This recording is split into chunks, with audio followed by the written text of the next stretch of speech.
ಕರ್ತನಾದ ಯೇಸು ಕ್ರಿಸ್ತನಲ್ಲಿ ನಾವೆಲ್ಲರೂ ಸಹ ಈಗ ಓದಿದ ವಾಕ್ಯ ಭಾಗ ನಾನು ಹೇಳೋದಕ್ಕೆ ನಮಗೆ ಕನೆಕ್ಟ್ ಇರುತ್ತೆ. ಹಾಗಾಗಿ ಈ ಓದಿದಂತ 2 ವಾಕ್ಯ ಭಾಗ ಪ್ರತಿಯೊಬ್ಬ ಮನುಷ್ಯನಿಗಿರುವಂತಹ ನ್ಯಾಯ ತೀರ್ಪಿನ ಬಗ್ಗೆ ನಾವು ಓದ್ತಾ ಬಂದಿದ್ದೇವೆ.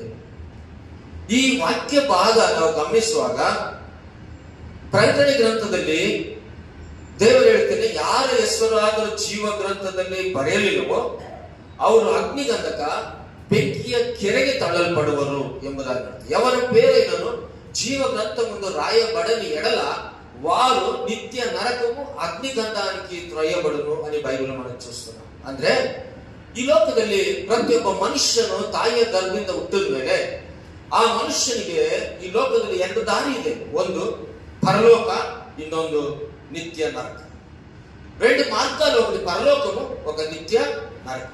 కాబట్టి ప్రతి వ్యక్తి కూడా వారు ఏ కులము గాని, ఏ దేశం వారు గాని, ఏ జాతి వారు గాని, వాళ్ళు ఎవరే గాని ప్రతి వ్యక్తి కూడా రెండిట్లో ఎక్కడో ఒక స్థలానికి వెళ్ళాలి. అది ముఖ్యం. ఎక్కడో స్థలం తను వెళ్ళాలి, ఎక్కడ కూడా తప్పించుకోలేడు.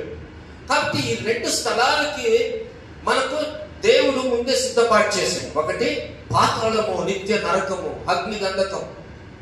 రెండవదిగా పరలోకం, నిత్య జీవం లేకపోతే మోక్షం. ఈ 2 ఆదియందు దేవుడు ఈ లోకంలో పునాది వేసేటప్పుడే వేసి పెట్టినాడు.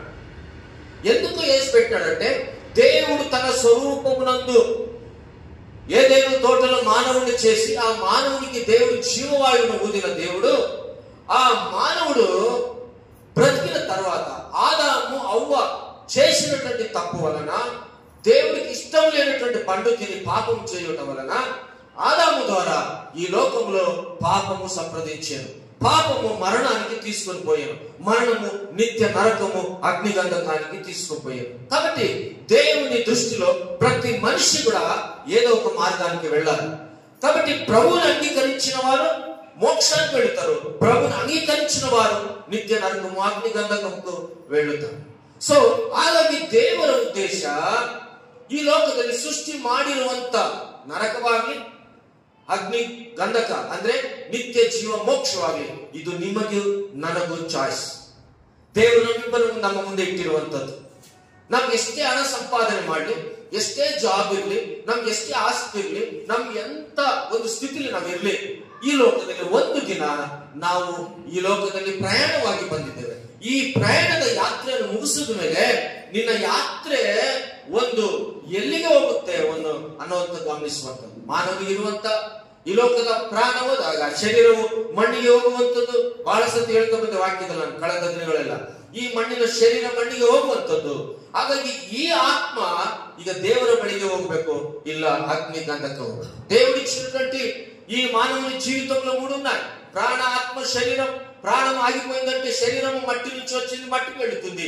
ఆత్మ తాను దయచేసిన దేవుని కాడికి వెళ్ళాలని ప్రసంగిలో మనం చూస్తున్నాం. అలాగైతే నీ ఆత్మ ఇప్పుడు నిన్ను గురించి నువ్వే ఆలోచన చేయాలి. దేవుని బిడ్డారా, వచ్చిన మిమ్మల్ని గురించి మీరే ఆలోచించండి. మనం ఏ ధర్మం అయినా పర్లే, ఎక్కడి నుంచి వచ్చిన పర్లే, ఎంత వారైనా పర్లేదు, నీ ఆత్మను గురించి నీకు చింత ఉందా? నీ ఆత్మ ఈ లోకంలో నువ్వు నిద్రిస్తే నీ దేహం ఒక్క రోజు కూడా ఇంట్లో పెట్టుకొని నీ దేహాన్ని, నా దేహాన్ని తీసుకొని పోయి మట్టికి పడివేసే దేహము ఇది దేనికి పనికిరాని ఈ దేహంలో దేవుడు నన్ను ప్రేమించి ఒక ఆత్మని ఇచ్చినాడు. ఈ ఆత్మ మరలా దేవుని వద్దకే పోవాలా. దానికి దేవుడు నీకు ఇచ్చినటువంటి ఆత్మ పరలోకానికి వెళ్ళాలంటే నువ్వు యేసు క్రీస్తుని సొంత రక్షకుడిగా నువ్వు అంగీకరించాలి. కాబట్టి రెండవదిగా మనం చూస్తున్నాం, మత్తయి రాసిన సువార్తలో అదే గమనిస్తున్నా. 13:49 ಹಾಗೆಯೇ ಯುಗದ ಸಮಾಪ್ತಿಯಲ್ಲಿ ಆಗುವುದು, ದೇವದೂತರು ಹೊರಟುಬಂದು ನೀತಿವಂತರೊಳಗಿಂದ ಕೆಟ್ಟವರನ್ನು ಬೇರೆ ಮಾಡಿ ಅವರನ್ನು ಬೆಂಕಿ ಕೊಂಡದಲ್ಲಿ ಹಾಕುವರು, ಅಲ್ಲಿ ಗೋಳಾಟವು, కటకటವು, హల్లు కడియుదు. ఎక్కడంటే నీతివంతుల నుంచి అనీతివంతులు, ప్రభుని ఎరగని వారు. మనమందరూ కూడా, మీరందరూ కూడా అన్నం వండుతారు కదా, బియ్యం ఏరుతారా? మీరందరూ కూడా బియ్యం ఏరుతారు కదా. నేను రోజున చాలా సుమారు 1-2 గంటలు మరి నా భార్యను మరి అనితను వాళ్ళు అందరు కూర్చొని మీకు అందరికి ఏదో చేస్తున్నారు, అన్ని ఏరుతూ ఉంటారు, గంట ఏరుతుంటారు, అన్ని రాళ్ళు అవి ఇవన్నీ. అంటే ఎందుకు ఏరుతున్నారంటే చెడ్డవన్నీ తీసేయాలా, మంచి పదార్థము వండాలని చెప్పి. ఓకే, సో నేను చెప్పే విషయం ఏమంటే ఈ రోజు నీతివంతుల మధ్యలో నుంచి ఏం చేస్తుంది దేవుడు? అనీతివంతులను తీసి, ಏನಂತ ಸ್ಪಷ್ಟವಾಗಿ ಕನ್ನಡ ಚೆನ್ನಾಗಿದೆ ಮಾತು.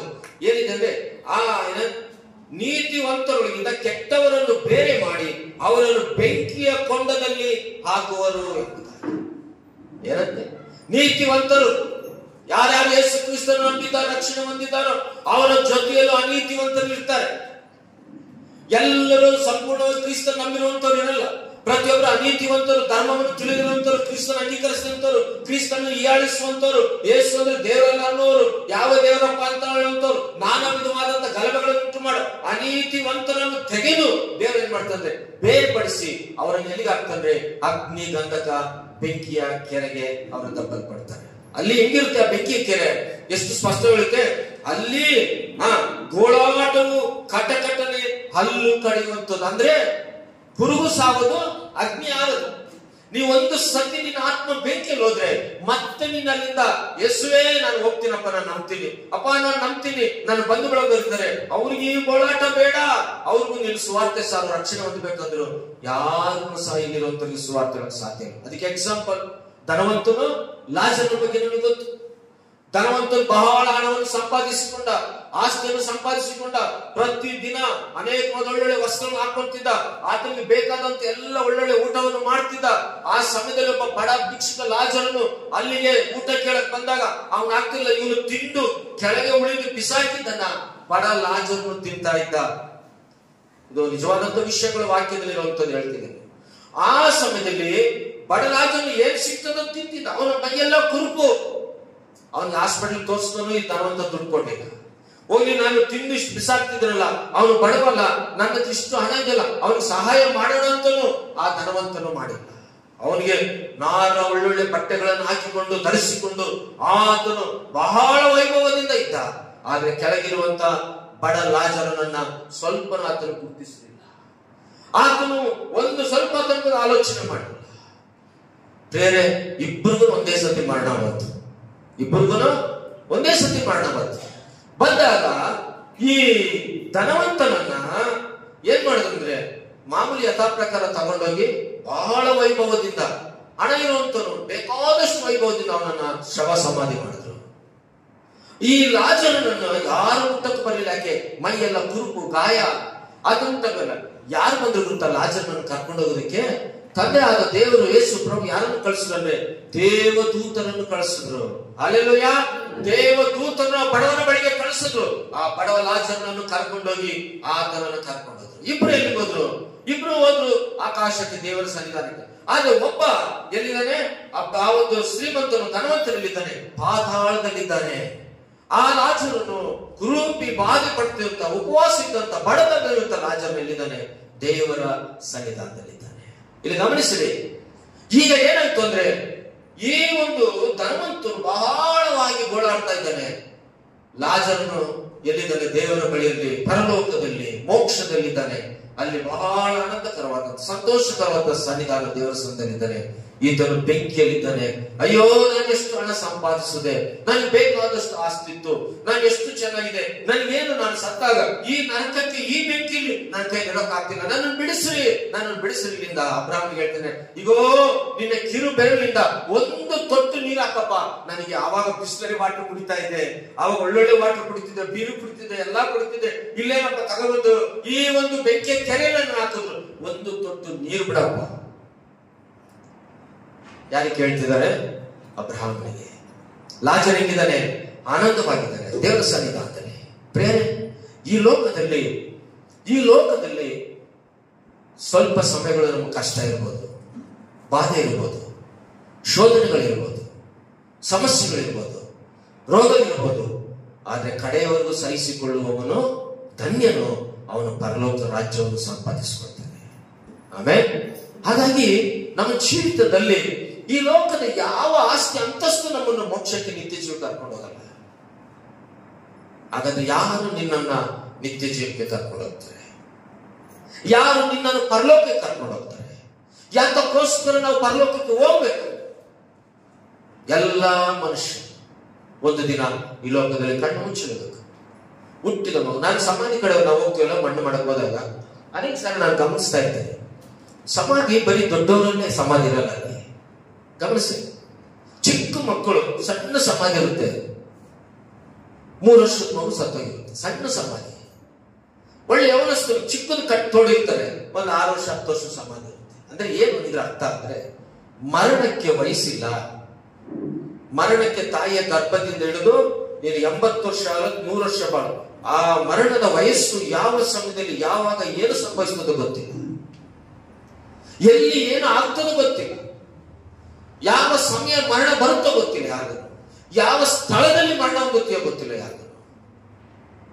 ಪ್ರಿಯರೇ, ಹಾಗಾದ್ರೆ ಈ ಲೋಕದಲ್ಲಿ ನಾವು ಕಣ್ಣು ಮುಚ್ಚುವುದಕ್ಕಿಂತ ಮುಂಚೆ ನೀನು ಕಣ್ಣು ತೆರೆದ್ರೆ ದೇವರ ಬಳಿಗೆ ಹೋಗ್ಬೇಕು, ಕ್ರಿಸ್ತನನ್ನು ನೀನು ನೋಡ್ಬೇಕು. ಎಲ್ಲಿ?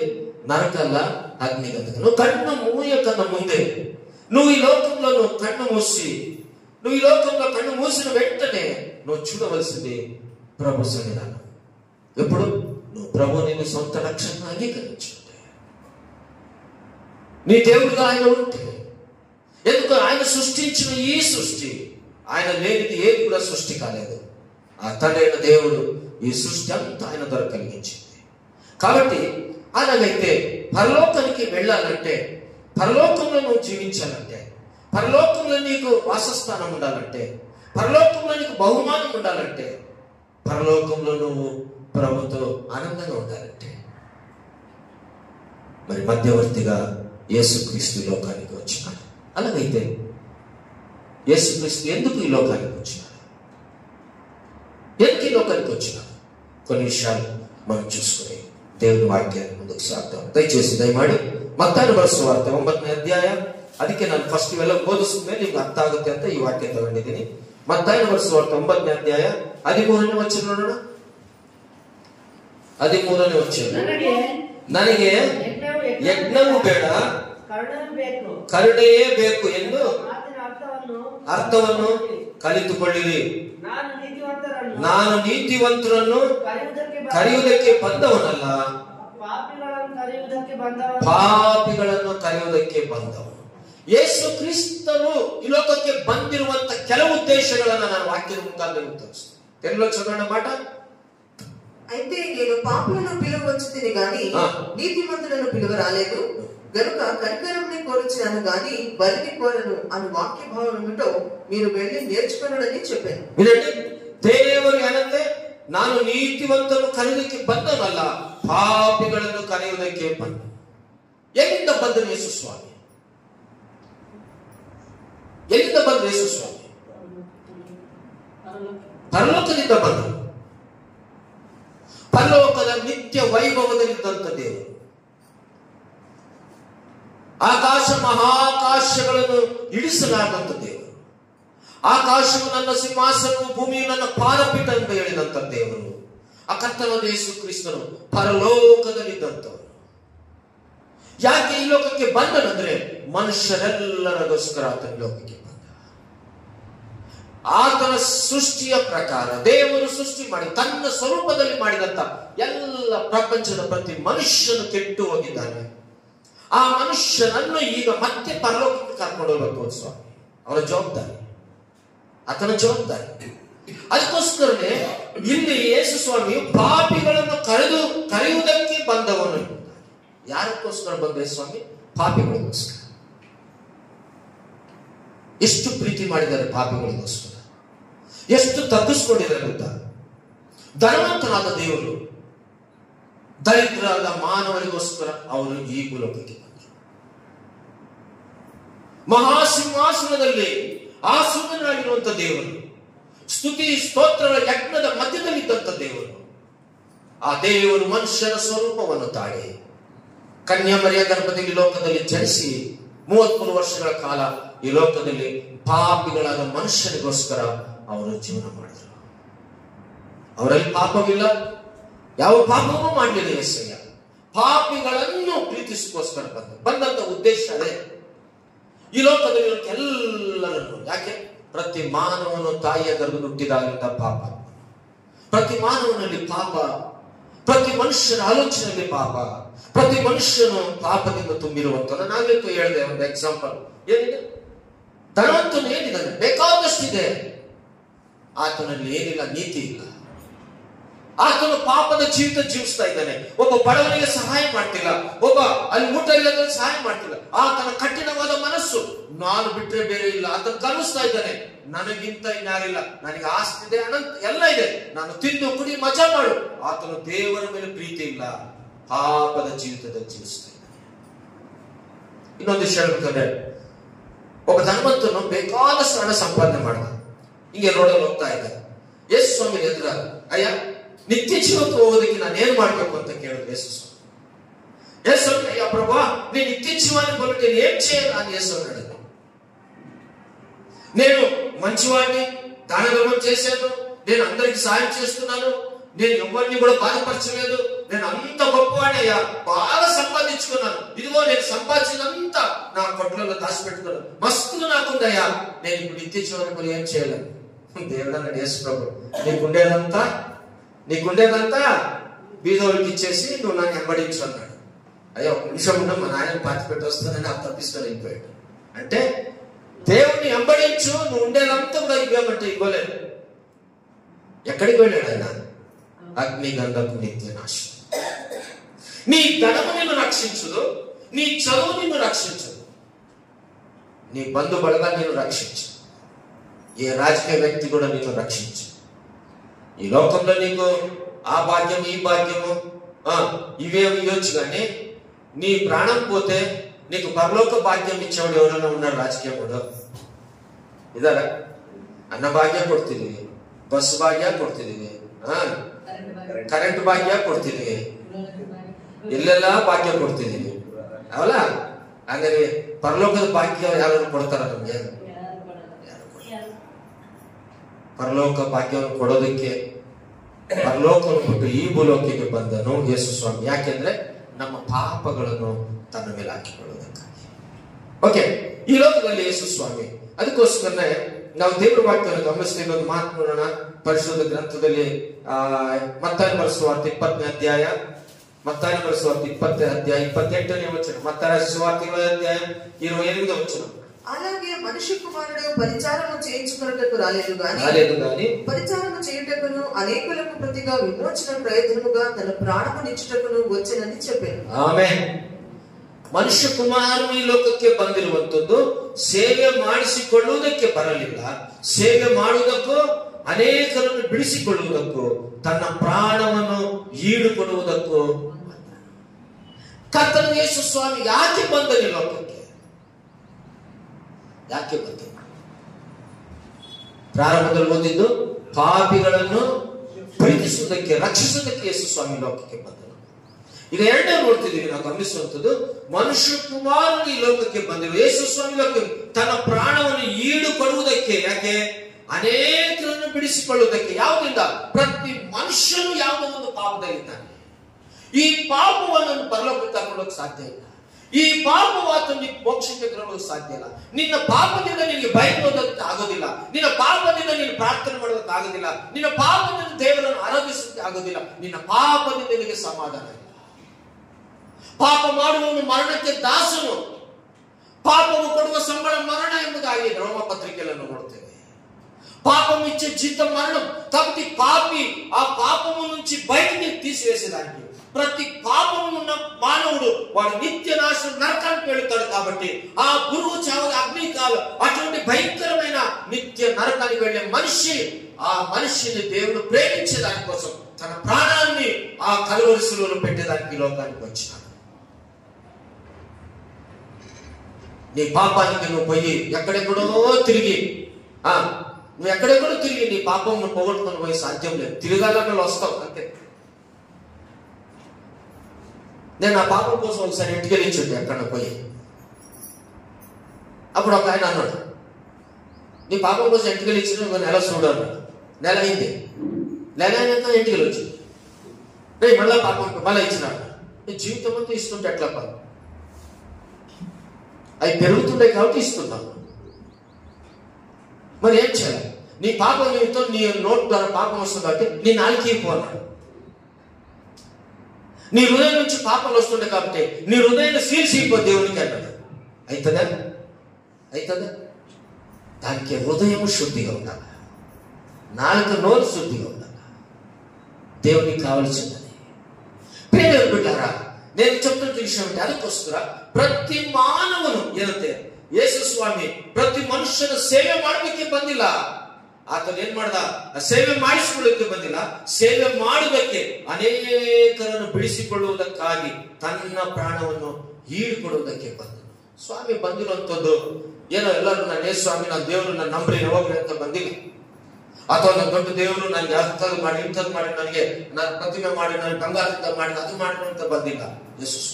ಯೇಸು ಸ್ವಾಮಿ ಬಂದಿರುವಂಥದ್ದು ನನ್ನ ನಿನ್ನ ದ್ರೋಹಗಳು ಪಾಪಗಳು ತನ್ನ ಭುಜದ ಮೇಲೆ ಹಾಕಿಕೊಂಡು ಆ ಕಲ್ವರಿ ಕೃಷಿಯಲ್ಲಿ ತನ್ನ ಅಮೂಲ್ಯದ ರಕ್ತದಿಂದ ತೊಳೆದು ನಮ್ಮನ್ನು ನೀತಿವಂತರ ಮಾಡೋದಕ್ಕೋಸ್ಕರ ಯೇಸು ಸ್ವಾಮಿ ಲೋಕಕ್ಕೆ ಬಂದರು. ಬಟ್ ದೇವರು ಬಂದಂತ ಉದ್ದೇಶ ಅಷ್ಟೇ.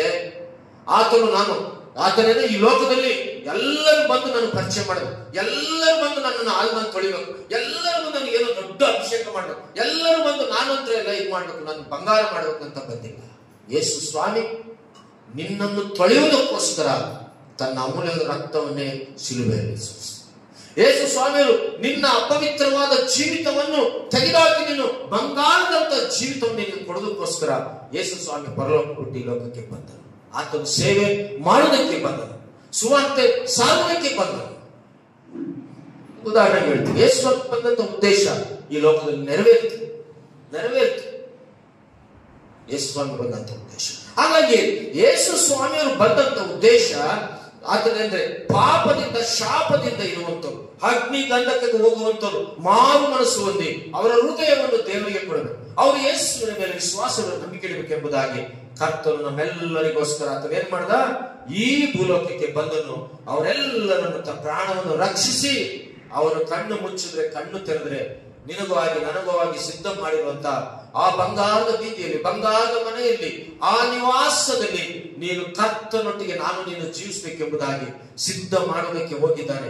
ಮತ್ತೆ ಯೇಸು ಲೋಕಕ್ಕೆ ಬರ್ತಾರೆ, ನಿಮ್ಮನ್ನು ನಮ್ಮನ್ನು ಕರ್ಕೊಂಡು ಹೋಗ್ತಾನೆ. ಕರ್ತನಲ್ಲಿ ನಿದ್ರೆ ಹೋದಂತವರನ್ನ ದೇವರು ಎಬ್ಬಿಸ್ಕೊಂಡು ಅವರ ನೀತಿ ಕೃತ್ಯಗಳನ್ನು ನೋಡಿ ಅವರನ್ನ ಪರಲೋಕ ಕರ್ಕೊಂಡು ಹೋಗ್ತಾನೆ. ಅನೇಕರು ನಿದ್ರೆ ಹೋದಂತವ್ರು, ಅವರ ಪಾಪದಿಂದ ತುಂಬಿರುವಂತವ್ರು, ಯೇಸುವನ್ನು ನಂಬದ ರಕ್ಷಣೆ ನಿತ್ಯ ನಾಶನಕ್ಕೆ, ನರಕಕ್ಕೆ, ಅಗ್ನಿ ಗಂಧಕಕ್ಕೆ ದಬ್ಬಲ್ಪಡ್ತಾರೆ. ಚಾಯ್ಸ್ ನಿಂದೆ. ಪರಲೋಕ ಹೋಗ್ಬೇಕಾ, ಅಗ್ನಿಗಂಧಕಕ್ಕೆ ಹೋಗ್ಬೇಕಾ? ನಿಂದೆ ಚಾಯ್ಸ್. ಅದಕ್ಕೋಸ್ಕರ ಯೇಸು ಸ್ವಾಮಿ ನಿಮಗಾಗಿ ನನಗಾಗಿ ಆತನು ಪರಲೋಕದಿಂದ ಈ ಲೋಕಕ್ಕೆ ಬಂದ. ಎರಡು ವಿಷಯಗಳನ್ನು. ಒಂದು, ನಾವು ಪ್ರಾರಂಭದಲ್ಲಿ ಮತ್ತಾಯ 9ನೇ ಅಧ್ಯಾಯ 13 ಪಾಪಿಗಳಿಗೋಸ್ಕರ ಕರೆದುಕೊಂಡು ಹೋಗುವುದಕ್ಕೆ ಸ್ವಾಮಿ ಬಂದನು.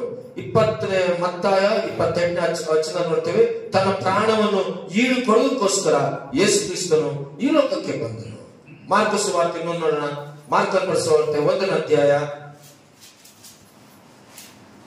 36-38 ನಾನು ಓದ್ತೀನಿ ಕೇಳ್ರಿ. ಮಾರ್ಕ್ 35-38 ವಚನ. ಮುಂಜಾನೆ ಇನ್ನು ಮೊಗ್ಗಿರುವಾಗ ಆತನು ಎದ್ದು ಹೊರಟು ಅಡವಿಯ ಸ್ಥಳಕ್ಕೆ ಹೋಗಿ ದೇವರನ್ನು ಪ್ರಾರ್ಥಿಸುತ್ತಿದ್ದನು. ಸೀಮೋನನು ಅವನ ಸಂಗಡ ಇದ್ದವನು ಆತನನ್ನು ಹಿಂದಟ್ಟಿಕೊಂಡು ಎಲ್ಲರೂ ನಿನ್ನನ್ನು ಹುಡುಕುತ್ತಾರೆ ಅನ್ನಲಾಗಿ ಆತನು ಅವರಿಗೆ, ನಾವು ಸಮೀಪದಲ್ಲಿರುವ ಬೇರೆ ಊರುಗಳಿಗೆ ಹೋಗೋಣ, ಅಲ್ಲಿಯೂ ನಾನು ಸುವಾರ್ತೆಯನ್ನು ಸಾರಬೇಕು, ಇದಕ್ಕಾಗಿ ನಾನು ಹೊರಟು ಬಂದಿದ್ದೇನೆ ಎಂದನು. తెలుగు ఆయన పెద్దలకడనే లేచి ఇంకను చాలా చీకటి ఉండగా మార్కు 1:30 ఆయన పెద్దలకడనే లేచి ఇంకను చాలా చీకటి ఉండగానే బయలుదేరి అరణ్య ప్రదేశంలోకి వెళ్ళి అక్కడ ప్రార్థన చేయించుండెను. సీమోనును అతనితో కూడా ఉన్నవారును ఆయనను వెతుకుచూ వెళ్ళి ఆయనను కనుగొని అందరూ నిన్ను వెతుకుచున్నారని ఆయనతో చెప్పగా, ఆయన ఇతర సమీప గ్రామములలోనూ నేను ప్రకటించినట్టు వెళ్ళినప్పుడు రండి, ఇందు నిమిత్తమే కదా నేను బయలుదేరి వచ్చిందినని వారితో చెప్పాను. యేసుక్రీస్తు ఎందుకు వచ్చినాడు ఈ లోకానికి? ಸ್ವಾರ್ಥ ಚಾಟದಾಟ. ಯೇಸು ಸ್ವಾಮಿ ಬಂದಂತ ಉದ್ದೇಶ ಯಾಕಂದ್ರೆ ಅಲ್ಲಿಯೂ ನಾನು ಸುವಾರ್ತೆಯನ್ನು ಸಾರಬೇಕು. ಎಲ್ಲಿ? ಗಲಿಲೆಯ ಪ್ರಾಂತದಲ್ಲಿ ಸಂಚರಿಸಿದ್ದು ಬೇರೆ ಬೇರೆ ಸ್ಥಳಗಳಲ್ಲಿ ಹೋಗಿ ಸುವಾರ್ತೆ ಸಾರಬೇಕು. ಯಾಕೆ? ಯೇಸು ಕ್ರಿಸ್ತರು ಬಂದಂತ ಉದ್ದೇಶ ಏನೋ ನಾನು ಒಂದು ಮೂಲೆಯಲ್ಲಿ ಕುಂತು, ಒಂದು ಮನೆಯಲ್ಲಿ ಕುಂತು, ಒಂದು ಜಾಗದಲ್ಲಿ ಕುಂತು ಎಲ್ಲರೂ ನನ್ನ ಬಳಿ ಬರಬೇಕು, ಎಲ್ಲರೂ ನಾನು ನೋಡ್ಬೇಕು ಅಂತ ಅಲ್ಲ ಬಂದಿದ್ದು. ಯೇಸು ಸ್ವಾಮಿ ಮನೆ ಮನೆಗೆ, ಹಳ್ಳಿ ಹಳ್ಳಿಗೆ, ಊರು ಊರಿಗೆ ಹೋಗಿ ಸುವಾರ್ತೆಯನ್ನು ಸಾರಿದ್ರು. ಏನು ಸುವಾರ್ತೆ? ನಿನ್ನ ಪಾಪಗಳನ್ನು ಎಚ್ಚರಿಸಿದ್ರು, ನೀನು ರಕ್ಷಣೆ ಹೊಂದಬೇಕೆಂತ ಹೇಳಿದ್ರು, ನೀನು ಮಾರ್ಗವನ್ನು ಹೊಂದಬೇಕಂತ ಹೇಳಿದ್ರು, ನೀನು ಮೋಕ್ಷಕ್ಕೆ ಹೋಗ್ಬೇಕಂದ್ರೆ ನಿನ್ನ ಪಾಪಗಳನ್ನು ತೊಳೆಯಲು ಪಡಬೇಕು ಎಂಬುದಾಗಿ ಅನೇಕರಿಗೆ ಕಡೆ ಹೋಗಿ ಸುವಾರ್ತೆ ತಂದೆಯ ಚಿತ್ತವನ್ನು ನೆರವೇರಿಸುತ್ತಾ ಅವರು ಸುವಾರ್ತೆಯನ್ನು ಸಾರಿದರು. ಅಷ್ಟೇ ಅಲ್ಲ, ಯೇಸು ಸ್ವಾಮಿ ಲೋಕದಲ್ಲಿ ಇದ್ದಾಗ ಸುವಾರ್ತೆಯನ್ನು ಸಾರುತ್ತಾ ಕುರುಡರನ್ನು, ಕುಷ್ಠರೋಗಿಗಳನ್ನು ಸ್ವಸ್ಥ ಮಾಡಿದರು. ಸಮರೆಯ ಸ್ತ್ರೀ ಇದ್ದಂತ ಪಾಪಗಳನ್ನು ಬಿಡಿಸಿದರು. ಜಕ್ಕಯ್ಯನಿದ್ದಂತ ಪಾಪಗಳು, ಆತನು ಮಾಡಿದಂತ ದ್ರೋಹಗಳು, ಜಕ್ಕಯ್ಯನ ಸಂಪಾದಿಸಿದ ಹಣದಿಂದ ಅವನು ಮೋಕ್ಷಕ್ಕೆ ಹೋಗಲೆಂದು ಗೊತ್ತಾಗಿ ಜಕ್ಕಯ್ಯನನ್ನು ಕರೆದು ಜಕ್ಕಯ್ಯನಿಗೆ ದೇವರ ರಕ್ಷಣೆಯನ್ನು ಕೊಟ್ಟರು. ಅನೇಕ ಮೂರ್ಛ ರೋಗದಿಂದ ಬಿದ್ದಂತವ್ರ ಬಳಿಗೆ ಹೋಗಿ ಅವರಿಗೆ ದೇವರು ಸ್ವಸ್ಥತೆ ಮಾಡಿದ, ಸುವಾರ್ತೆಯನ್ನು ಸಾರಿದ. 5,000 ಜನರನ್ನು ಯೇಸು ಸ್ವಾಮಿ ಬೆಟ್ಟದ ಮೇಲೆ ಕುಣಿಸಿ ಅವರೆಲ್ಲರಿಗೂ ಸುವಾರ್ತೆಯನ್ನು ಸಾರಿದರು. ಯೇಸು ಸ್ವಾಮಿ ಬಂದಂತ ಉದ್ದೇಶ ಸುಮ್ಮನೆ ಬಂದು ಕುಂತ್ಕೊಂಡೇನೋ ಹೋಗಕ್ಕೆ ಬಂದಿಲ್ಲ. ಮೂಲೆ ಮೂಲೆಯಲ್ಲಿ, ಹಳ್ಳಿ ಹಳ್ಳಿಗಳಲ್ಲಿ ಈ ಲೋಕವು ಕ್ರಿಸ್ತನಿಗಾಗಿ ಬದಲಾಗಬೇಕು ಎಂಬುದಾಗಿ ಯೇಸು ಸ್ವಾಮಿಯವರು ಸುವಾರ್ತೆ ಸಾರಿ ಹೋದ ಮೇಲೆ ಮತ್ತೆ ಸುವಾರ್ತೆ ಸಾರಬೇಕಾಗುತ್ತೆ ಎಂಬುದಾಗಿ 12 ಜನ ಶಿಷ್ಯರನ್ನ ತಯಾರು ಮಾಡಿದ್ರು. ಸುವಾರ್ತೆಯಲ್ಲಿ ಪ್ರಪಂಚದ ಶಿಷ್ಯರಿಂದ ಮೂಲೆ ಮೂಲೆಯಲ್ಲಿ ಇವತ್ತು ಸುವಾರ್ತೆ ಗಾಸ್ಪಲ್ ಹರಡಿದೆ. ಎಲ್ಲಿ ನೋಡಿದ್ರು ಟೀಚಿಂಗ್, ಎಲ್ಲಿ ನೋಡಿದ್ರು ಸಭೆಗಳು, ಎಲ್ಲಿ ನೋಡಿದ್ರು ದೇವರ ಸುವಾರ್ತೆ. ಕಾರಣ, ಯಾವ ಮನುಷ್ಯನು ನರಕಕ್ಕೆ ಹೋಗ್ಬಾರ್ದು, ನೀನು ನಾನು ಸಹ ನಿತ್ಯ ನರಕಕ್ಕೆ ಹೋಗ್ಬಾರ್ದು. ಕಣ್ಣು ಮುಚ್ಚಿದ್ರೆ ನಮ್ ಕತೆ ಮುಗೀತು. ಕಣ್ಣು ಮುಚ್ಚಿದ್ರೆ ನಮ್ ಕತೆ ಮುಗೀತು. ಪಕ್ಕದಲ್ಲಿ ಯಾರಿಗಾರು ಗೊತ್ತಿಲ್ಲ, ನೀನು ತಗೊಂಡು ಬೆಂಕಿಗೆ ಹಾಕ್ತಾರೋ, ಬಳೆಗೆ ಹಾಕ್ತಾರೋ, ಎಲ್ಲಿ ಹಾಕ್ತಾರೋ ನಮ್ಗೆ ಗೊತ್ತಿಲ್ಲ. ಕಣ್ಣು ಮುಚ್ಚಿದ್ರೆ ಏನು ಗೊತ್ತಿಲ್ಲ. ನಿನ್ನ ಜೀವ ಇದ್ದಾಗಲೇ, ಕಣ್ಣಿದ್ದಾಗಲೇ ಬೈಬಲ್ ನೋಡು, ನಿನ್ನ ಹೃದಯವನ್ನು ಯೇಸು ಕೊಡು. ನಿನ್ನ ಜೀವನ, ನಮ್ಮ ಜೀವನ ಇಷ್ಟಕ್ಕೆ ಮುಗ್ದಿಲ್ಲ, ಇನ್ನೊಂದು ಜೀವನ ಇದೆ. ನಾನು ಯಾವಾಗಲೂ ಹೇಳ್ತಾ ಇರ್ತೇನೆ, ಇದನ್ನು ಮತ್ತೆ ಹೇಳ್ತೀನಿ ಕೆಲವು ಹೊಸರು. ಜಸ್ಟ್ ಈ ನಮ್ಮ ಜೀವನ ನಾವಿಲ್ಲಿ ಕಣ್ಣು ಮುಚ್ಚಿದ ಮೇಲೆ ಇಲ್ಲಿಗೆ ಇಂಟ್ರೋಲ್ ಮುಗೀತು. ಅಲ್ಲೆಲ್ಲೋದ್ಯಾ ಏನ್ ಮುಗೀತು ಸಿನಿಮಾದಲ್ಲಿ? ಅವಾಗೆಲ್ಲ ನಾವು ಹೋಗ್ತಿದ್ವಲ್ಲ, ಮುಖ ಭಾಗ ಚೊತ್ತದೆ. ಇಂಟ್ರೋಲ್ ಏನಂತೆ? ಇಂಟ್ರೋಲ್ ಅಂದ್ರೆ ಸಿನಿಮಾ ಅರ್ಧ ಮುಗಿದಿದೆ, ಈಗ ಜಸ್ಟ್ ನೀವು ಹೋಗಿ ಕಾಫಿ ಸ್ನಾಕ್ಸ್ ಏನಿದೆ ಅಲ್ಲೆಲ್ಲ ತಿನ್ಕೊಂಡು ಮತ್ತೆ ಬಂದ್ರೆ ಮತ್ತೆ ಸ್ಟಾರ್ಟ್ ಆಗುತ್ತೆ. ಈಗ ನಮ್ಮ ಜೀವನ ಅಷ್ಟೇ. ಇಲ್ಲಿ ನಾವು ಯಾವ ಪ್ರಪಂಚದಲ್ಲಿ ಅಂತ ದೊರೆ ಆಗ್ಲಿ, ಮಹಾರಾಜ ಆಗ್ಲಿ, ಅರ್ಬಾಬ್ ಆಗ್ಲಿ, ಶೇಖ್ ಆಗ್ಲಿ, ಏನು ರಾಜ ಆಗ್ಲಿ, ಒಂದು ದಿನ ಈ ಲೋಕದ ಇಂಟರ್ವಲ್ ಮುಗಿದೋಗುತ್ತೆ. ನೆಕ್ಸ್ಟ್ ಸೆಕೆಂಡ್ ಸೀನರಿ ಸ್ಟಾರ್ಟ್ ಆಗುತ್ತೆ. ಎಲ್ಲಿ ಪರಲೋಕದಲ್ಲಿ. ಮನುಷ್ಯನ ಜೀವನ ಇಷ್ಟಕ್ಕೆಲ್ಲ. ಇಡೀ ಬೈಬಲ್ ಓದ್ರಿ, ಎಲ್ಲ ವೇದಗಳನ್ನು ಓದ್ರಿ, ಇಷ್ಟಕ್ಕೆಲ್ಲ ನೀನು ಮಣ್ಣಿಗೆ ಹೋಗಿದೆ ಮುಗಿದೋಯ್ತು. ನಾಯಿ ಆಗ್ಬಿಟ್ಟಿದ್ರೆ ಒಳ್ಳೇದ್ ಮಾಡ್ರೆ ನಾರಾಯಣ ನಾಯಿ ಆಗ್ತಾನೆ, ಕೆಟ್ಟದ್ ಮಾಡಿದ್ರೆ ಕಪ್ಪೆ ಹುಡ್ತಾನೆ. ಎಲ್ಲ ಮನುಷ್ಯನ ಕಲ್ಪನೆಗಳಷ್ಟೇ. అబ్బా ఏం మంచి చేస్తే బాగా నేను మంచి చేస్తే బాగా మంచిగా ఇంకొక జన్మలో పుడతాను. నీ జన్మం కాదు. నువ్వు ఒక్కసారి లోకంలో కళ్ళు మూస్తే ఈ అర్ధ సినిమా అయిపోయింది, ఇంక అర్ధ సినిమా ఆడుంది. అప్పుడు అక్కడుంది ముసలమ్మ పండగ, ఇక్కడ కాదు. నువ్వు ప్రభు నమ్మి రక్షింపబడి ఉంటే నీ జీవితంలో పైన ఉంది ఇంకొక ಸೆಕೆಂಡ್ ಸಿಪ್, ಅದು ಎಂಡು. ಸಾಮಾನ್ಯ ಎಲ್ಲ ಸಿನಿಮಾಗಳನ್ನ ನೋಡ್ತಿಲ್ಲ, ಕೊನೆಗೆ ಎಂಡ್ ಆಗದ ಹೆಂಗೆ? ಬಾಕ್ಸಿಂಗ್ ಅದೇ ಅಲ್ಲ, ಬಾಕ್ಸಿಂಗ್ ಅಲ್ಲ, ಹೊಡೆದಾಡ್ತಲ್ಲ, ಅವನಿಗೆ ಸಾಯಿಸ ಹೀರೋಸ ಕೊನೆಗೆ ಹೀರೋನೇ ಗೆಲ್ಲೋದು. ಎಷ್ಟು ಸಾಹಸ ಹೌದಲ್ಲ? ಸೊ ಹಂಗೆ ಮೇಲೆ ನಮ್ಮ ಜೀವಿತದಲ್ಲಿ ಮುಗಿದ ಮೇಲೆ ಒಂದು ನಮ್ಗೆ ಒಂದು ಬಾಕ್ಸಿಂಗ್ ಇದೆ, ಒಂದು ಯುದ್ಧ ಇದೆ.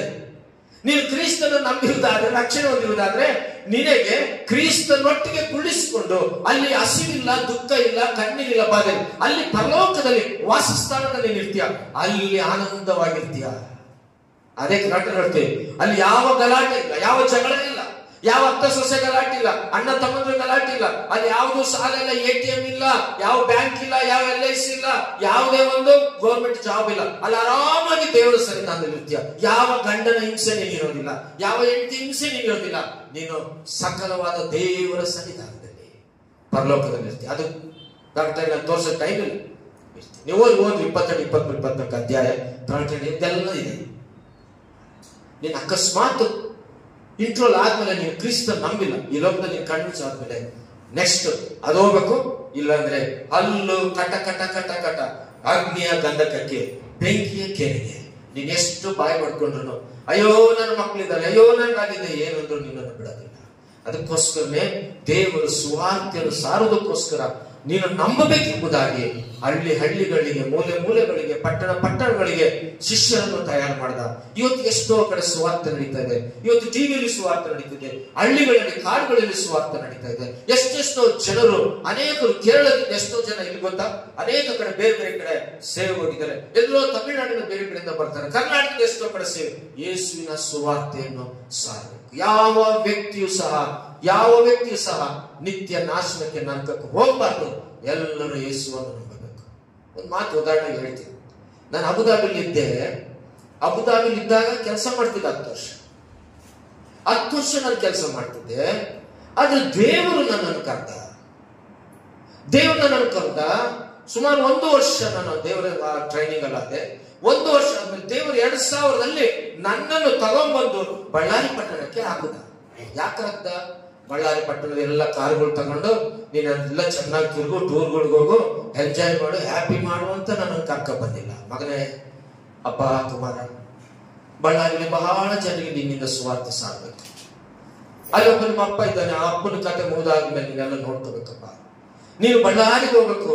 ಎಲ್ಲೋ ನೀನು ಹುಟ್ಟಿದ್ಯಲ್ಲಪ್ಪ ಭದ್ರಾವತಿಲಿ, ನೀನು ಯಾಕೆ ಬಳ್ಳಾರಿ ಕಳಿಸ್ತಿದ್ದೀನಂದ್ರೆ, ನೀನು ಬಳ್ಳಾರಿ ಪಟ್ಟಣದಲ್ಲಿ, ಆಂಧ್ರ ಬಾರ್ಡರ್ ಬಳ್ಳಾರಿ, ನೀನು ಏನ್ ಮಾಡ್ಬೇಕು? ಸುವಾರ್ತೆ ಸಾರಬೇಕು. ನೀನು ಅನೇಕರಿಗೆ ನೀನು ರಕ್ಷಣೆ ಮಾಡ್ಕೊಂಡು ನಡೆಸ್ಬೇಕು. ಅದಕ್ಕೋಸ್ಕರ ನಾನು ನಿನ್ನನ್ನು ದುಬಾಯಿಂದ ವಿಮಾನದಲ್ಲಿ ತಗೊಂಡೋಗಿ ಬಿಸಾಕಿದ್ದೀನಿ. ನೀನು ಮಾಡೋ ಕೆಲಸ ನೀನು ಮಾಡು ಅಂದ್ರು ಸ್ವಾಮಿ. ನಾನು ಮಾಡ್ತಾ ಇದ್ದೀನಿ. ನಂಬಿಕೆಯಿಂದ ದೇವರ ಸೇವೆ ಮಾಡ್ತಾ ಇದ್ದೀನಿ. 23 ವರ್ಷ ಆಯ್ತು. ಬರೀ ಸುವಾರ್ತೆ ಸೇವೆ ಅಲ್ಲ, ನೀನು ಅನೇಕ ಕಡೆ ನೀನು ದೇವರ ಮಂದಿರಗಳನ್ನು ಕಟ್ಟಬೇಕು. ಖಂಡಿತವಾಗಿ ದೇವರ ಮಂದಿರಗಳನ್ನು ಕಟ್ಟಿದ್ದೇನೆ. ನೀನು ಅನೇಕರ ಬಳಿ ನೀನು ಹೋಗಿ ನೀನು ಅನೇಕರಿಗೆ ನೀನು ಸೇವೆ ಮಾಡು. ನನ್ನ ಪಾದ ಇಸ್ಕು, ನನ್ನ ಕಾಲು, ನನ್ನ ಕೈ ಮುಗಿಲ, ಅದು ಮಾಡು, ನಾನು ಇದು ಮಾಡು ಅಂತ ನೀನ್ ಮಾಡಿಸ್ಕೊಳ್ಳೋದು. ನೀನು ಅನೇಕರಿಗೆ ಪರಿಚಯ ಮಾಡು. ಯೇಸುವಾಗಿ ಅದೇ ಹೇಳಿ, ನಾನು ಸೇವೆ ಮಾಡಿಸ್ಕೊಳ್ಳೋದಕ್ಕೆ ಬಂದಿಲ್ಲ, ಸೇವೆ ಮಾಡೋದಕ್ಕೆ ನಾನು ಬಂದಿದ್ದೇನೆ ಯೇಸು ಸ್ವಾಮಿ. ದೇವರ ಮಕ್ಕಳೇ, ಇವತ್ತು ಹಳ್ಳಿಗಳಲ್ಲಿ, ಪಟ್ಟಣಗಳಲ್ಲಿ, ಈ ಪ್ರಾಂತದಲ್ಲಿ, ಆಂಧ್ರ ಕರ್ನಾಟಕದಲ್ಲಿ ಯಾಕೆ ಯೇಸು ಸ್ವಾಮಿ ನನ್ನನ್ನು ಕರೆಸಿದ್ರು, ಅಲ್ಲಿಂದ ಯಾಕೆ ನಾನು ಬಂದೆ? ದೇವರ ಸುವಾರ್ತೆ ನಂಬಿಕೆಯಿಂದ ಮಾಡ್ತಾ ಇದ್ದೇನೆ. 100,000 ಆತ್ಮಗಳು ಇವತ್ತು ರಕ್ಷಣೆ ಕರ್ತನಗಳಿಗೆ ಬಂದಿದ್ದಾರೆ. ಅನೇಕ ಯವನಸ್ಥರು ಕ್ರಿಸ್ತನಲ್ಲಿ ಬೆಳೀತಾ ಇದ್ದಾರೆ. ಅನೇಕರಿಗೆ ಈ ಗವರ್ಮೆಂಟ್ ಮಿನಿಸ್ಟ್ರಿಯು ಎಷ್ಟೋ ಕುಟುಂಬಗಳನ್ನು ಸಾಕ್ತಾ ಇದೆ, ಎಷ್ಟೋ ಕುಟುಂಬಗಳಿಗೆ ಮಾದರಿಯಾಗಿದೆ, ಎಷ್ಟೋ ಯವನಸ್ಥರಿಗೆ ಉದ್ಯೋಗಗಳನ್ನು ಕೊಟ್ಟಿದೆ, ಎಷ್ಟೋ ಮಕ್ಕಳು ಇವತ್ತು ಓದಿದ್ದಾರೆ, ಚೆನ್ನಾಗಿದ್ದಾರೆ. ದೇವರು ಅದಕ್ಕೆ ನನ್ನ ಕರೆದ. ಬೈ ಫೇತ್ಫುಲ್ಲಿ, ನಂಬಿಕೆಯಿಂದ ನಾನು ದೇವರ ಸೇವೆಯನ್ನು ಮಾಡ್ತಾ ಇದ್ದೇನೆ. ಅದಕ್ಕೆ ದೇವರು ಇಷ್ಟ ಆಶೀರ್ವಾದ ಮಾಡಿದ್ದೇನೆ. ಅದಕ್ಕೆ 23 ವರ್ಷ ಆದ್ಮೇಲೆ ನಾನು ಆಸೆಯನ್ನು ದೇವರಿಗೆ ಈಡೇರಿಸ್ತಾ ಇದ್ದೇನೆ. 23 ವರ್ಷ ಆದ್ಮೇಲೆ ದೇವರು ನನಗೆ ಬೇಕಾದಂತ ಮಂದಿರ, ಇಲ್ಲಿ ನಾನು ಇನ್ನು ಮೇಲೆ ಸೇವೆ ಮಾಡಬೇಕು. ಹಳ್ಳಿಗಳಲ್ಲಿ ತಿರುಗಿ ಸ್ವಾಮಿ ನನ್ಗೆ ಸಾಕಾಗಿದೆ. ಎಷ್ಟೋ ಸೇವೆ ಮಾಡಿದ್ದೇನೆ, ಎಷ್ಟೋ ಅನುಭವಿಸಿದ್ದೇನೆ. ನಾನು ಎಷ್ಟು 23 ವರ್ಷ ನಾನು ಕಣ್ಣೀರಿಗೆ ಪ್ರಾರ್ಥನೆ ಮಾಡ್ತೇನೆ, ಈ ಬಳ್ಳಾರಿ ಒಂದು ದೊಡ್ಡ ಮಂದಿರ ಕಟ್ಟಬೇಕು ಸ್ವಾಮಿ. ಅನೇಕ ಜನರು ಪ್ರಾಂತದಲ್ಲಿ ನನ್ನ ಬಳಿ ಕಳಿಸಬೇಕು. ದೇವರ ಸನ್ನಿಧಾನದಲ್ಲಿ ದೇವರು ನನ್ನ ಕಳಿಸಿದಂತ ಉದ್ದೇಶ ನನ್ನ ನೆರವೇರಿಸ್ತಾ ಇದ್ದಾನೆ. ಪ್ರೇಮ ಮಕ್ಕಳೇ, ಯೇಸು ಸ್ವಾಮಿ ಸಹ ತಂದೆಯನ್ನು ದೇವರು ಈ ಲೋಕಕ್ಕೆ ಕಳಿಸಿದಂತ ಉದ್ದೇಶ ಇದೆ. ಸರ್ವ ಲೋಕದಲ್ಲಿರುವಂತ ಅನೇಕ ಜನರು ಯೇಸುವನ್ನು ನಂಬಬೇಕು. ಆಮೇಲೆ ಏನ್ ಮಾಡಿದ್ರು? ಸುವಾರ್ತೆಯನ್ನು ಸಾರಲಿಕ್ಕೆ ಸ್ವಾಮಿ ಬಂದರು. ಆಮೇಲೆ ಯೇಸು ಸ್ವಾಮಿನ ಲೂಕ ಸುವಾರ್ತೆ 19:10 ಮನುಷ್ಯ ಕುಮಾರನು ಕೆಟ್ಟು ಹೋಗಿರುವುದನ್ನು ಹುಡುಕಿ ರಕ್ಷಣಕ್ಕೋಸ್ಕರ ಯೇಸು ಕ್ರಿಸ್ತನ ಲೋಕಕ್ಕೆ ಬಂದನು. ಮತ್ತೆ ಯಾತಕ್ಕೆ ಬಂದ ಯೇಸು ಸ್ವಾಮಿ? ಮನುಷ್ಯ ಕುಮಾರನು ಕೆಟ್ಟು ಹೋಗಿರುವುದನ್ನು, ಟೈಮ್ ಇಲ್ಲ ನಾನೇ ಓದ್ಬಿಟ್ಟೇನೆ. ಮನುಷ್ಯ ಕುಮಾರನು ಕೆಟ್ಟು ಹೋಗಿರುವುದು ಹುಡುಕಿ ರಕ್ಷಣಕ್ಕೋಸ್ಕರ ಲೋಕಕ್ಕೆ ಬಂದನು. ಅಂದ್ರೆ ಪ್ರತಿ ಮಾನವನು ಕೆಟ್ಟು ಹೋಗಿರುವಂತವ್ರೆ. ಪ್ರತಿ ಮಾನವನ ಹೃದಯವು ಒಳ್ಳೆಯದಲ್ಲ. ಪ್ರತಿ ಮಾನವನ ಹೃದಯವು చెడిపోయింది. హృదయం అన్నిటికన్నా మోసకరమైనది. అది ఘోరమైన పాపంతో నిండి నిర్వేదంతో మనం చూస్తాం. కాబట్టి మనిషి పాపములలో చెడిపోయిన హృదయం, దానికే మంచి మాటలు ఎక్కడి నుంచి వస్తాయంట? మంచి మాటలు ఎక్కడి నుంచి వస్తాయి? హృదయం నుంచి వస్తాయి. చెడ్డ మాటలు ఎక్కడి నుంచి వస్తాయి? హృదయం నుంచి వస్తాయి. కాబట్టి హృదయం బాగున్నప్పుడు ఏమంటారు?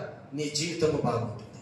దానికి కెట్టు హోదా ಜನರು చెడిపోయిన మానవుని యేసు ప్రభు వెతికి రక్షించడానికి ఆయన లోకానికి వచ్చాడు. వెతికినాడు, జక్కయ్యను వెతికినాడు, నతానేలు యేసు ప్రభు వెతికినాడు, సమరయ స్త్రీని వెతికినాడు, అనేక మంది ప్రజలను దేవుడు వెతికినాడు, అనేకులను సువార్త చెప్పాడు. చెడిపోయిన ప్రతి మానవులు బైబిల్లో చూస్తున్నాం. సౌలును దేవుడు వెతికినాడు. ఎక్కడ వెతికాడు? సౌలు క్రైస్తవులు హింసిస్తున్న సౌలు, సంఘాలు దురబడి కొడుతుంటే సౌలు, ఆ సౌలే పౌలు. ఆ సౌలు మళ్ళా దమస్కులో ప్రజలను చంపేదానికి వెళుతున్నప్పుడు యేసుక్రీస్తు వారు ఏం చేసిండు?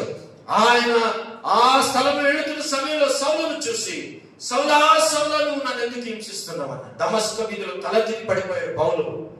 వెతుక్కుని వచ్చాడు యేసు ప్రభు పౌలు కాడికి. ఎందుకో వాళ్ళు ప్రజలను నాశనం చేస్తారు. ఈ పౌలు నేను పట్టుకుంటే ఈయన ద్వారా కొరింథీలో, ఎఫెసులో, గలాత్యలో అనేక చుట్టుముట్లు సువార్త చేయవచ్చు, అనేకులు ప్రభు కాడికి వస్తారని చెప్పి దేవుడు పౌలును పట్టుకున్నాడు. పౌలు ఈ రోజు యేసు ప్రభు అయిన తర్వాత పౌలే నిజమైన సేవకుడు. హింసింపబడిన వాడు భూలోకాన్ని తల కింద చేశాడు, శిష్యుని తయారు చేశాడు. ఎందుకో సువార్త చెప్పాడు. అలాగైతే నిన్ను నన్ను యేసు ప్రభు ఏర్పాటు చేసుకున్నాడు. నువ్వెందుకు యేసు ప్రభు నమ్ముకున్నావు? నువ్వెందుకు ఈ లోకానికి వచ్చినావు? నీ ఉద్దేశం ఏమిటి నువ్వు తెలుసుకున్నావా? ఏ రోజైనా నువ్వు ఎవరికైనా స్వార్థం చెప్పావా? ఎవరికైనా నువ్వు చెప్పి ఒక మందిరం ఉంది, ఇక్కడ మందిరానికి పోదాం రండి, దేవుని వాక్యం విందామని ఎవరైనా నువ్వు మందిరానికి తీసుకుని వచ్చినావా? బిడ్డారా, నశించిపోయే ఆత్మలు ఇప్పుడు దేవుడు మన మీద బరువు పెట్టిపోయాడు. దేవుడు ನಮ್ಮ ಮೇಲೆ ಭಾರ ಇಟ್ಟಿದ್ದಾನೆ. ನಶಿಸುವ ಆತ್ಮಗಳನ್ನು ಕರ್ತನ ಕಡೆ ನಡೆಸಬೇಕೆಂಬುದಾಗಿ ಇವತ್ತು ನೀವು ನಾವು ಈ ಭೂಲೋಕದಲ್ಲಿ ಇರುವವರೆಗೂ ನಾನು ನೀನು ಹೋಗಿ ಸುವಾರ್ತೆ ಸಾರಬೇಕು. ನಾವು ನೀವು ಹೋಗಿ ಅಕ್ಕಪಕ್ಕದವರಿಗೆ, ಬಂಧು ಬಳಗದವರಿಗೆ, ಸುತ್ತಮುತ್ತಲು ಇರೋವರಿಗೆ ಅವರನ್ನು ದೇವರ ಕಡೆಗೆ ನಡೆಸಬೇಕು. ಇದೇನೋ ಮತಾಂತರ ಮಾಡಕ್ಕಲ್ಲ, ಅಥವಾ ಯಾವ ಜಾತಿ ತಂದು ನಾವು ಕೆಡಿಸೋದಕ್ಕಲ್ಲ. ಪ್ರತಿಯೊಬ್ಬ ಮನುಷ್ಯನ ಪಾಪಗಳು ಅರಿವು ಮಾಡಿ ಆ ಮನುಷ್ಯನು ಮೋಕ್ಷದ ಭಾಗ್ಯವನ್ನು ಸಂಪಾದಿಸಿಕೊಳ್ಳೋದಕ್ಕೆ. ಯಾರು ದುಡ್ಡು ಕೊಟ್ಟು ಮತಾಂತರ ಮಾಡಿ ಹಿಂಸೆ ಮಾಡಿ ನಾವು ಕರ್ಕೊಂಡ್ ಬರೋದಲ್ಲ. ದೇವರ ಸ್ವಾರ್ಥ ಹೇಳೋಣ, ಕೇಳೋದು ದೇವ್ರ ಸ್ತೋತ್ರ, ಇಲ್ಲಾಂದ್ರೆ ಬಿಟ್ಟು ಬಿಡೋಣ. ಆದ್ರೆ ನಾನು ನೀನು ದೇವರ ಸ್ವಾರ್ಥ ನೀಡಿ ದೇವರ ಮಂದಿರಕ್ಕೆ ನಡೆಸಬೇಕು. ಅದಕ್ಕೋಸ್ಕರನೇ ಕೆಟ್ಟು ಹೋಗಿರೋ ಹುಡುಕಿ ರಕ್ಷಣಕ್ಕೋಸ್ಕರ ಯೇಸು ಕ್ರಿಸ್ತನು ಆತನು ಈ ಲೋಕಕ್ಕೆ ಬಂದನು. ದೇವರ ವಾಕ್ಯದಲ್ಲಿ ಮಾತನ್ನು ಕೇಳುತ್ತದೆ. ಯೋಹನ ಬರೆಸುವಾರ್ಥ 18ನೇ ಅಧ್ಯಾಯ 37ನೇ ವಚನ. ಯೋಹನ ಬರೆಸುವಾರ್ಥ 18ನೇ ಅಧ್ಯಾಯ 37ನೇ ವಚನ. ಅದಕ್ಕೆ ಪಿಲಾತನು, ಹಾಗಾದರೆ ನೀನು ಅರಸನು ಹೌದಲ್ಲವೇ ಅಂದನು. ಯೇಸು ಅವನಿಗೆ, ನನ್ನನ್ನು ಅರಸನೆಂದು ನೀನೇ ಹೇಳಿದ್ದಿ. ನಾನು ಸತ್ಯದ ವಿಷಯದಲ್ಲಿ ಸಾಕ್ಷಿ ಹೇಳುವುದಕ್ಕೋಸ್ಕರ ಹುಟ್ಟಿದವನು, ಅದಕ್ಕೋಸ್ಕರವೇ ಈ ಲೋಕಕ್ಕೆ ಬಂದಿದ್ದೇನೆ. ಸತ್ಯಪರರೆಲ್ಲರೂ ನನ್ನ ಮಾತಿಗೆ ಕಿವಿಗೊಡುತ್ತಾರೆ ಎಂದು ಉತ್ತರ ಕೊಟ್ಟನು. ಕೇಳಿ, ಪಿಲಾತನಿಗೆ ಹೇಳ್ತಾರೆ, ಶಿಲುಬೆಗೆ ಹೋಗೋಕ್ಕಿಂತ ಮುಂಚೆ ಪಿಲಾತನು ಯೇಸುವನ್ನು ಕರೆದು ತೀರ್ಮಾನ ಮಾಡ್ತಿದ್ದಾನೆ. ತೀರ್ಮಾನ ಮಾಡುವಂತ ಸಮಯದಲ್ಲಿ ಪಿಲಾತನ ಬಳಿ ಯೇಸು ಹೇಳ್ತಿರೋದ್ರೆ, ಅರಸನಿಗೆ ನೀನು ಹೇಳಿದ್ದು ನಾನು ಸತ್ಯದ ವಿಷಯದಲ್ಲಿ ಸಾಕ್ಷಿ ಹೇಳೋದಕ್ಕೋಸ್ಕರ ಹುಟ್ಟಿದವನು, ಅದಕ್ಕೋಸ್ಕರ ಈ ಲೋಕಕ್ಕೆ ಬಂದಿದ್ದೇನೆ. ನಾನು ಪ್ರಾರಂಭದಲ್ಲಿ ತೋರಿಸಿರುವಂತ ವಿಷಯ, ಯೇಸು ಸ್ವಾಮಿ ಯಾಕೆ ಈ ಲೋಕಕ್ಕೆ ಬಂದರು, ಏನು ಕಾರಣಕ್ಕೆ ಬಂದರು ಎಂಬುದನ್ನು ತೋರಿಸ್ತಾ ಬಂದರು. ನಾನು ಕಡೆಯದಾಗಿ ನಾನು ತೋರಿಸ್ತಾ ಇರುವಂತ ವಿಷಯ, ಯೇಸು ಸ್ವಾಮಿ ಲೋಕಕ್ಕೆ ಬಂದಿರುವಂತದ್ದು ಏನಂತೆ, ಸತ್ಯದಲ್ಲಿ ಸಾಕ್ಷಿ ಹೇಳೋದಕ್ಕೋಸ್ಕರ ಹುಟ್ಟಿದವನು, ಅದಕ್ಕೋಸ್ಕರ ಈ ಲೋಕಕ್ಕೆ ಬಂದನು. ಸತ್ಯಪರರೆಲ್ಲರೂ ಮಾತಿಗೆ ಕಿವಿ ಕೊಡುತ್ತಾರೆ. ನಾನು ಸತ್ಯದ ವಿಷಯದಲ್ಲಿ ಸಾಕ್ಷಿ. ಅಂದ್ರೆ ಈ ಲೋಕದಲ್ಲಿ ಸತ್ಯದ ವಿಷಯದಲ್ಲಿ ಸಾಕ್ಷಿ ಅಂದ್ರೆ ಪ್ರತಿಯೊಂದು ಅಸತ್ಯವಾದಂತ ಈ ಲೋಕದಲ್ಲಿ ಸತ್ಯ ಇಲ್ಲ. ಅಸತ್ಯವಾದ ಜನರು, ಅಸತ್ಯವಾದ ಅರಸುಗಳು, ಅಸತ್ಯವಾದಂತ ಪ್ರಜೆಗಳು, ಅಸತ್ಯವಾದಂತ ಜನರು, ಈ ಅಸತ್ಯವಾಗಿ ಸತ್ಯವಿಲ್ಲದೆ ಜೀವಿಸುತ್ತಿರುವಂತಹ ಮನುಷ್ಯನಿಗೆ ಸತ್ಯದ ದೇವರ ಬಗ್ಗೆ ತಿಳಿಸುವುದಕ್ಕೆ ಕರ್ತನ ಯೇಸು ಸ್ವಾಮಿ ಲೋಕಕ್ಕೆ ಬಂದನು. ಯಾರು ಆ ಸತ್ಯದ ದೇವರಂದ್ರೆ ತಂದೆ, ಕುಮಾರ, ಪರಿಶುದ್ಧ ಪರಲೋಕದ ತಂದೆಯಾದ ದೇವರು ಆತನ ಮಗನ ಅವತಾರವನ್ನು ತಾಳಿ ಈ ಲೋಕಕ್ಕೆ ಬಂದಂತ ತನ್ನನ್ನು ಕುರಿತು ಯೇಸು ಸ್ವಾಮಿ ಹೇಳ್ತಿರುವಂತ, ನಾನೇ ಮಾರ್ಗವು ಸತ್ಯವು ಜೀವವು ಆಗಿದ್ದೇನೆ, ನನ್ನನ್ನು ಒಬ್ಬನಾಗಲು ನಾಶವಾಗುವುದಿಲ್ಲ. ಹಾಗಾದ್ರೆ ಕರ್ತನಾದ ಯೇಸು ಕ್ರಿಸ್ತನೊಬ್ಬನೇ ನಿನಗೆ ಮೋಕ್ಷದ ಮಾರ್ಗಕ್ಕೆ, ಸತ್ಯದ ಮಾರ್ಗಕ್ಕೆ, ನೀತಿಯ ಮಾರ್ಗಕ್ಕೆ ನಡೆಸುವಂತ ಯೇಸು ಸ್ವಾಮಿ. ಆ ಯೇಸು ಸ್ವಾಮಿನ ನಂಬುವುದಾದ್ರೆ, ಯೇಸು ಸ್ವಾಮಿನ ಅಂಗೀಕರಿಸುವುದಾದ್ರೆ, ಯೇಸುವಿನ ವಿಶ್ವಾಸುವುದಾದ್ರೆ ನೀನು ಸತ್ಯ ದೇವರನ್ನು ತಿಳ್ಕೊಂತೀಯ. ಆ ಸತ್ಯ ದೇವರೇ ಭೂಮಿ ಆಕಾಶವನ್ನು ಉಂಟು ಮಾಡಿದಂತವನು, ಆ ಸತ್ಯ ದೇವರೇ ಈ ಪ್ರಪಂಚವನ್ನು ಉಂಟು ಮಾಡಿದಂತವನು, ಆ ಸತ್ಯ ದೇವರೇ ಇವತ್ತು ಆಕಾಶ, ನೀರು, ಸಮುದ್ರ, ಸೃಷ್ಟಿ ಎಲ್ಲವನ್ನು ಉಂಟು ಮಾಡಿದಂತವನು. ಅಷ್ಟೇ ಅಲ್ಲ, ಆ ಸತ್ಯ ದೇವರೇ ಆತನು ಮಾನವನಾಗಿ ಈ ಲೋಕಕ್ಕೆ ಆತನು ತಲೆಗಿಳಿದು ಬಂದಂತವನು. ಆ ಬಂದಂತವನೇ ನಿನ್ನನ್ನು ನನ್ನನ್ನು ಪ್ರೀತಿಸಿ ಆ ಕಲವರಿ ಕ್ರೂಜಲ್ಲಿ ತನ್ನ ಪ್ರಾಣವನ್ನು ಕೊಟ್ಟು ರಕ್ತವನ್ನು ಸುರಿಸಿದಂತ, ಆ ತಲೆಗೆ ಮುಳ್ಳಿನ ಕಿರೀಟವನ್ನು ಹಾಕಿಸಿಕೊಂಡು ಕೈ ಕಾಲು ಮಳೆಯಿಂದ ಓಡಿಸಿಕೊಂಡಂತ ಆ ಸತ್ಯ ದೇವರೇ ಆ ಕರ್ತನಾದ ಯೇಸು ಸ್ವಾಮಿ. ಹಾಗಾದ್ರೆ ನೀನು ಅಸತ್ಯವನ್ನು ಬಿಟ್ಟು ಸತ್ಯ ದೇವರಾದ, ನಿಜ ದೇವರಾದ, ನೀತಿಪರನಾದ ರಕ್ಷಕನಾದ ಯೇಸುವನ್ನು ನೀನು ನಂಬಿದೀಯಾ? ಯೇಸುವನ್ನು ನೀನು ಅಂಗೀಕರಿಸಿದೀಯಾ? ಯೇಸುವಿನ ಮೇಲೆ ನಿನ್ನ ಪ್ರೀತಿ ಇದೆಯಾ? ದೇವರ ಮಕ್ಕಳೇ, ನೀನು ಯೇಸು ನಂಬಿರುವುದಾದರೆ ನಿನಗೆ ಎಲ್ಲಿ ಪ್ರಾರಂಭದಲ್ಲಿ ಓದಿಸ್ತೇವೆ, ನೀನು ನರಕಕ್ಕೆ ಹೋಗಲ್ಲ, ಅಗ್ನಿಗಂಧಕ್ಕೆ ಹೋಗಲ್ಲ, ನೀನು ನಿತ್ಯ ನಾಶನಕ್ಕೆ ಹೋಗಲ್ಲ, ನ್ಯಾಯ ತೀರ್ಪಿಗೆ ಹೋಗಲ್ಲ. ನಿನ್ನ ಹೆಸರು ಜೀವ ಗ್ರಂಥದಲ್ಲಿ ಯೇಸುವನ್ನು ನಂಬಿದಾಗ ನೀನು ಬರುತ್ತಂತೆ. ಆ ಜೀವ ಗ್ರಂಥದಲ್ಲಿ ಬರೆದಿರುವಂತವರೆಲ್ಲರೂ ಮೋಕ್ಷಕ್ಕೆ ಯುಗ ಯುಗಗಳು ಕರ್ತನ ಸನ್ನಿಧಾನದಲ್ಲಿ ಅಲ್ಲಿ ಸಂತೋಷವಾಗಿ ಆತನನ್ನು ಆರಾಧಿಸುತ್ತಾ ಪರಲೋಕದಲ್ಲಿ ಯೇಸುವಿನ ಸನ್ನಿಧಾನದಲ್ಲಿ ಇರ್ತಾರೆ. ನಂಬದೇ ಇರುವಂತವರು ಅಲ್ಲಿಗೆ ಹೋಗಲ್ಲ, ಅವರು ಭಯಂಕರವಾದ ಪಾತಾಳ ಅಗ್ನಿಗಂಧಕ. ಅದಕ್ಕೋಸ್ಕರ ಈ ಪಾತಾಳದಿಂದ ಅಗ್ನಿಗಂಧಕ ನಿನ್ನನ್ನು ಬಿಡಿಸೋದಕ್ಕೋಸ್ಕರನೇ ಸ್ವಾಮಿ ಲೋಕಕ್ಕೆ ಬಂದನು. ನೀನು ನಂಬಿರುವುದಾದರೆ ನಿನಗೆ ಮೋಕ್ಷ, ನಂಬದೆ ಇಲ್ಲ ಅಂದ್ರೆ ನೀನು ಕ್ರಿಸ್ತನು ನಿನ್ನ ಹೃದಯ ಅಂಗೀಕರಿಸು. ಒಂದೇ ಮಾತು, ಸ್ವಾಮಿ ಯೇಸುವೆ, ಈ ಪಾಪಿಗಳ ನನ್ನನ್ನು ಕ್ಷಮಿಸು. ಪಾಪಿಗಳನ್ನು ಹುಡುಕಿ ರಕ್ಷಣೆಗೋಸ್ಕರ ಸ್ವಾಮಿ ಲೋಕಕ್ಕೆ ಬಂದಿದ್ದೆ. ನಿನ್ನ ಪ್ರೀತಿ ಎಷ್ಟು ಅಪಾರವಾದದ್ದು. ನನ್ನ ಹೃದಯದಲ್ಲಿ ನೀನು ಬಾ ಸ್ವಾಮಿ. ಕರ್ತ, ನಾನು ಏನೇನು ನೀನು ಇಷ್ಟೊಂದು ಮಾಡಲು ಕ್ಷಮಿಸು. ನನ್ನ ಗರ್ವ ಇದೆಯಾ, ಅಸೂಯೆ ಇದೆಯಾ, ಕೆಟ್ಟದಿದೆಯಾ, ಇದೆಲ್ಲವೂ ಈ ಹೃದಯದಿಂದ ಬಂದಿದೆ. ಈ ಹೃದಯದಲ್ಲಿ ನಿನಗೆ ಸ್ಥಳ ಕೊಡ್ತೇನೆ ಸ್ವಾಮಿ. ನಾನು ನಿನ್ನ ನಂಬುತ್ತೇನೆ, ನಿನ್ನ ಅಂಗೀಕರಿಸುತ್ತೇನೆ. ಕ್ರಿಸ್ತ ನನಗೆ ಬೇಕು. ಜಸ್ಟ್ ಒಂದು ಮಾತೇಳು, ನೀನು ಇದ್ದ ಸ್ಥಳದಲ್ಲಿ ಪ್ರಾರ್ಥನೆ ಮಾಡು. ಖಂಡಿತವಾಗಿಯೂ ದೇವರು ನಿನಗೆ ನಿತ್ಯ ಜೀವ, ಮೋಕ್ಷ, ನಿನ್ನ ಹೆಸರು ಜೀವ ಗ್ರಂಥದಲ್ಲಿ ಬರೆದಿರುತ್ತೆ. ಅಲ್ಲಿ ನೀನು ಕಣ್ಣು ಮುಚ್ಚಿದಾಗ ಅಟೆಂಡೆನ್ಸ್ ನೋಡ್ತಾರೆ. ಆಧಾರ್ ಕಾರ್ಡ್ ನಿನ್ನ ಹೆಸರಿದ್ರೆ ನಿನಗೆಲ್ಲ ಈಗ ಅಪ್ಡೇಟ್ ಆಗುತ್ತೆ. ಹಂಗೆ ಆ ಒಂದು ಜೀವ ಗ್ರಂಥದಲ್ಲಿ ನಿನ್ನ ಹೆಸರಿದ್ರೆ ನಿನಗೆ ಅಪ್ಡೇಟ್ ಆಗಿ ನೀನು ಎಲ್ಲಿ ಕರ್ಕೊಂಡು ಹೋಗ್ತಾರೆ? ಆ ದೇವದೂತರು ಪರಲೋಕ ಕರ್ಕೊಂಡು ಹೋಗ್ತಾರೆ. ಇಂಥ ಭಾಗ್ಯ ಯೇಸು ನಮಗೆ ಕೊಟ್ಟಿದ್ದಾನೆ. ಅಂತ ಆನಂದವನ್ನು ಅನುಭವಿಸೋಣ, ಆ ಸಂತೋಷಗಳನ್ನ, ಕ್ರಿಸ್ತನನ್ನು, ವಿಶ್ವಾಸಗಳನ್ನ ದೇವರು ಅದಕ್ಕೋಸ್ಕರನೇ ಪರಲೋಕಕ್ಕೆ ಬಂದು ಸಮಾಧಿಯಲ್ಲಿ ಉಡಲ್ಪಟ್ಟು ತಿರುಗಿ ಎದ್ದು ಪರಲೋಕಕ್ಕೆ ಹೋಗಿದ್ದಾನೆ. ತಿರುಗಿ ಆತನು ಬರುವವರೆಗೂ ನಾವು ಈ ಸ್ವಾರ್ಥ ಮಾಡೋಣ, ಈ ಸಭೆ ಕೊಟ್ಟೋಣ. ಅದಕ್ಕೆ